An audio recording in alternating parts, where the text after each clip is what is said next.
চৌঠা মাছ, তার একটি আজও আমার স্মরণে আছে। অন্য দিনের চাইতে সেদিন আমি বেশ সকালে ঘুম থেকে উঠেছিলাম। দেখলাম হোমস তখনও তার প্রাতরাশ খাওয়া শেষ করেনি। বাড়িয়ালি ভদ্রমহিলা জানে আমি অনেক দেরিতে উঠি, তাই আমার জন্য না প্রাতরাশের ব্যবস্থা করেছেন, না কফি প্রস্তুত করেছেন।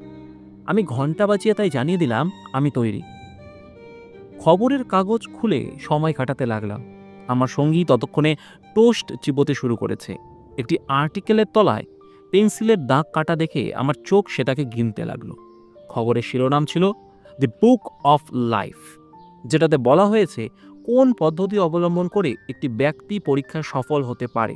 একজন ব্যক্তি তার বিশ্লেষণী শক্তি এবং পর্যবেক্ষণের দ্বারাই অসাধারণ হয়ে উঠতে পারে। আমি কাগজখানি টেবিলের উপর রেখে দিলাম এবং বললাম, তোর কি বোকার মতো কথাবার্তা! আমি জীবনে এমন কোনো বোকার মতো কথাবার্তা পড়িনি। কেন, কি হয়েছে? আরে এই আর্টিকেলটা, আমি তো দেখছি তুমি এটাতে পেন্সিল মার্ক দিয়েছো। সন্দেহ নেই এটা একটি বলিষ্ঠ রচনা, তবু এটি আমার বিরক্ত করছে। আমার মনে হয় কোনো অলস ব্যক্তি একটি আপাত বিরোধী সত্যের কথা বলতে চেয়েছেন। এটার কোনো বাস্তবতা নেই, এ হলো সস্তায় তালি কুড়োনো। তবুও এর বিরুদ্ধবাদীদের আমি 1000 টাকা দেব। শান্তভাবে শার্লক্স বললেন, তাতে তোমার টাকাটাই চলে যাবে, কারণ আর্টিকেলটা আমারই লেখা।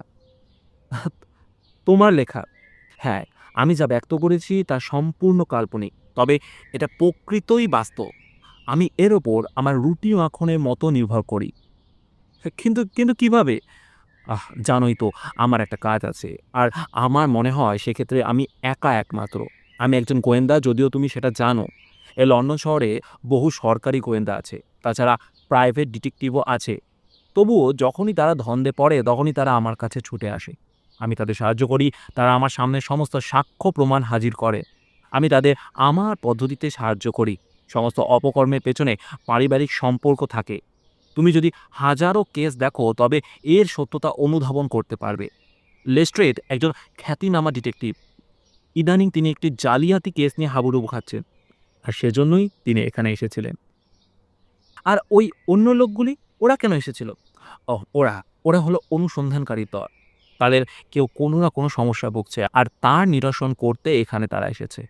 আমি তাদের গল্প করতে শুনেছি, তারা আমার মতামত জেনেছেন, আর আমার টাকা আমার পকেটে এসেছে। ও, তাহলে তুমি তোমার ঘরে বসেই সমস্যার জট খুলে দিচ্ছ, আর অন্যেরা চেষ্টা করেও পারছে না, যারা সবকিছু প্রমাণ হাতে পেয়েছে। ঠিক তাই, আমার একটি বিশেষ জ্ঞান আছে। জটিল অনেক কেস আছে যা আমি এখানে বসেই অনুধাবন করতে পারি। তুমি জানো, আমার বিশেষ কিছু জ্ঞান আছে যা আমি ওই কেসে প্রয়োগ করি। ওই আর্টিকেলেই লেখা আছে, যা তোমায়